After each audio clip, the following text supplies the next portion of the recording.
music. Yeah, right. You should take credit for that. Steve, you're good to go. All right. Welcome to the Animal House Radio Show. We are live with Bad Penny. How you doing, guys? Good. 3/4 of us are here. 3/4 of Bad Penny. What's up, dudes? How are you? I'm good, man. I was looking forward to speaking to you tonight. We got 3/5 or 3/4. 3/4. Well, it depends. We have a rotating circuit of singers. So. Oh, cool. That's awesome. For this track that we've released, it's we're missing Todd La Torre. So yeah, you're somewhat of a super group, actually. Well, these guys are super anyway. That's wow, right? No, that's cool, man. How did this come about? Honestly, COVID. The fact that these guys who are professional touring musicians were sidelined for a little while, and I was able to catch them at that moment where they weren't on the road or in the middle of making a new record. These guys both record and play with Blue Oyster Cult. So I kind of used that window of opportunity to get them to do a long anticipated project. And it was Jules who recommended Todd. I guess Blue Oyster Cult had played with Queensryche before in Europe, and Todd jumped at the opportunity as well. He's also, as you know, a professional touring musician. He's in Florida, and he agreed to do this, and the rest is history. Very cool. I had an opportunity to hear one of your tracks just a few minutes ago. Let me see here. I jotted down here. Voices in My Head. I like it, man. It has that classic rock sound, but it doesn't sound dated. It sounds new, and there's a certain groove to it that, you know, it's not just thump away rock. You know, it's got some groove. Is the only way I really can put it. Well, that's thank these guys. When you've got the rhythm section of Blue Oyster Cult, and of course there is cowbell featured on the song. I think it's the law, but they definitely brought the groove to that song. So I'm very grateful to these guys for that. Yeah, that's great. You say that COVID brought this project together. When, hopefully soon, when the COVID is lifted, or, you know, we get through this mess, are you guys going to do any shows, or is that not really part of the plan yet? I don't think it's part of the plan. I think these guys are going to get back on the road. Queensryche's going to get back on the road. Steve O'Gerry, who's singing the next track with us, Journey's former lead singer, he's got a professional touring band. I think it's really getting back to that normalcy for these guys. So unless there's something special and one-off, I think that the idea was to make this a recording project exclusively. That's very cool. Is there, what do you have, 2 songs out now or about to be released? One song is dropped already, Voices in My Head, which you referenced earlier. The second song featuring Steve O'Gerry drops in about 10 days. That's called Lose Myself, and we're very excited about that track as well. We recorded both of those at the same time up in Woodstock, New York, and they're just in final production now to get the second track out. And actually today, we were up here working on the next couple of releases. Good. So is this going to be a full length like album, so to speak? Do they call them albums anymore? I don't even know. I do. You still call them I do. Yeah, they're still albums. So that's what we were talking about today. Should we release them just as singles, or should it be in a record form? Yeah. It's a different business today, and obviously with COVID, it's a different business in terms of how you create music and in what format you release it, what platforms you release them on. So everything is really different. And I think as long as we're having fun doing it and the music sounds cool, we're going to keep putting out singles. And if it amounts to something that can be considered an album, then so be it. And if not, that's okay too. I think, again, we're just taking advantage of this special time, this break time when you've got guys who are very highly in demand as session players and as performing musicians, having the bandwidth to do something like this. I know with the 7 months that we've had off now, meaning the shutdown of everything, you know, after the first couple of months we were all pulling our hair out. So I see what you guys did to quell the boredom. Yeah, I think, Danny, you've been playing. I mean, you've managed to get a few gigs in, and Blue Oyster Cult did just drop a new album. Is it out, or at least one of the singles? It comes out October 9th. the new BOC record. And we did one gig in July. We did like a drive-in Drive-in. at New Hampshire, and we got another one coming up in October. But pretty Yeah, late. it's sure different than touring, right? Yeah, different world. But it's Yeah. nice to be home. It's nice to be home. And I think that at times like these, people are really leaning on music and leaning on the arts and leaning on culture more so, or at least appreciating it more than perhaps they did before COVID. I think Without a doubt. people are really recognizing what a role music plays in keeping your spirits up and keeping you energized. So again, it's been an interesting kind of lemonade from lemon situation. Yeah, absolutely. Yeah. Very cool. Very cool. Where can our listeners find information? Or do you have a website? Do you know? We do.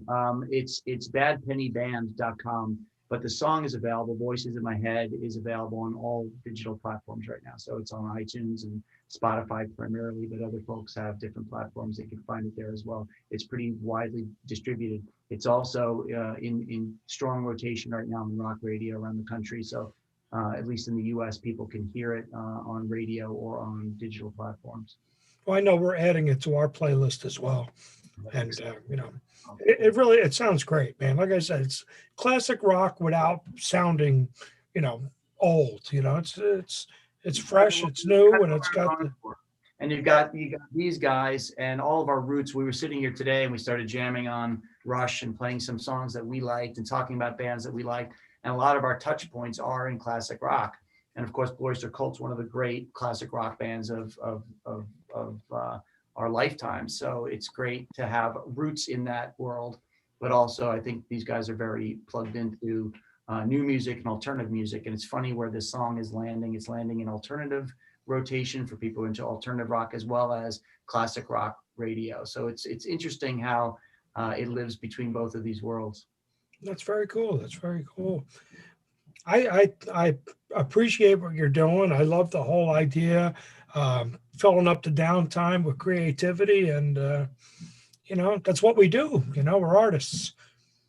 Agreed. Yeah, man. I wish they were a little bit more busy, even though it's to my detriment. But I'd love to get these guys back on the road again, doing what they love to do, and that day will come. But until then, we're going to make the best use of that time that we can. I think we'll That's always, fantastic. even if once things start to shape up again, I think we have a really good vibe together, really good chemistry, and I think we'll always record. And Mike's got a bunch of great songs. He played a bunch for us today, and we had to kind of, let's just pick two at a time. And when it's not easy to pick two because they're all good, that's a good sign. So we'll always record, BOC tours a lot, but we don't tour for months at a time. We're weekend warriors, so it's plenty of time to make music during the week and weekends off. So we're really happy to do this. That's very cool. Yeah. I'm looking forward to hearing the next single and hopefully an album's worth. So what would an album? What is that? Yeah. I don't know. I used to love the albums. Now it's, I don't know, MP3s. Can't touch it.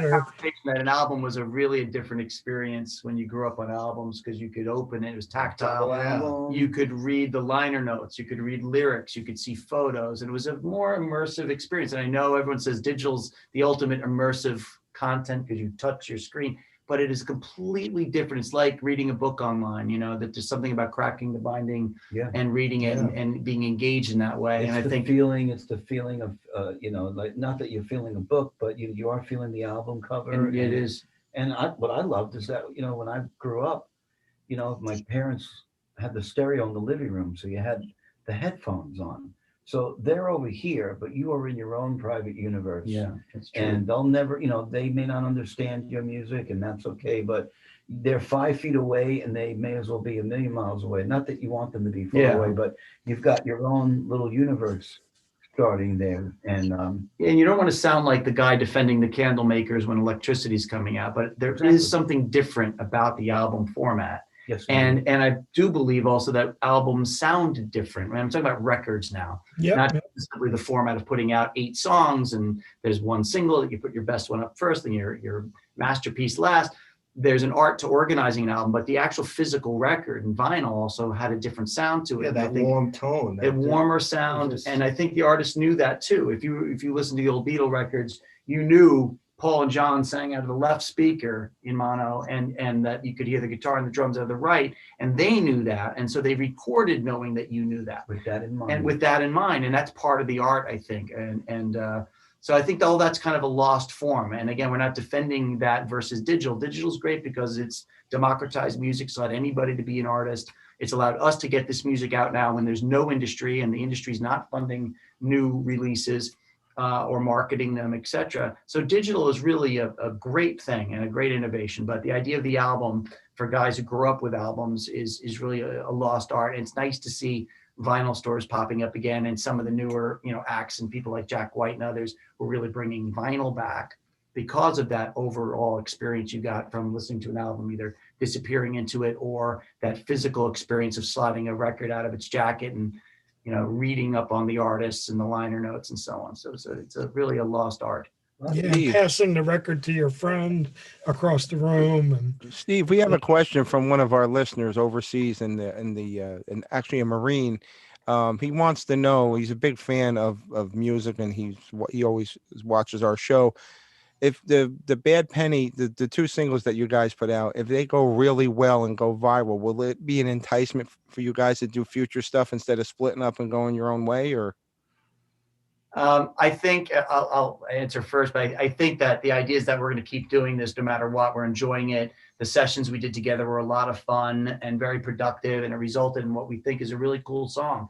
And I like listening to it, and the guys like listening to it, and there's been a very good response, I think, from other listeners. I think that's all really you need. And again, the cost of doing these, again, the innovation of COVID is that you can do these things digitally and record them. So it doesn't cost as much as going in and doing a full-on record. So there's really no barrier to doing more of this other than willpower. And I think we all want to continue to do this. We like the music. And so I think the answer is a yes, even if they don't go viral. It would be wonderful if these songs were everywhere and everyone was listening to them. But I think at the same time, there's a satisfaction playing with great musicians and working on music together. And so I think that the idea is that we're going to keep doing it no matter what.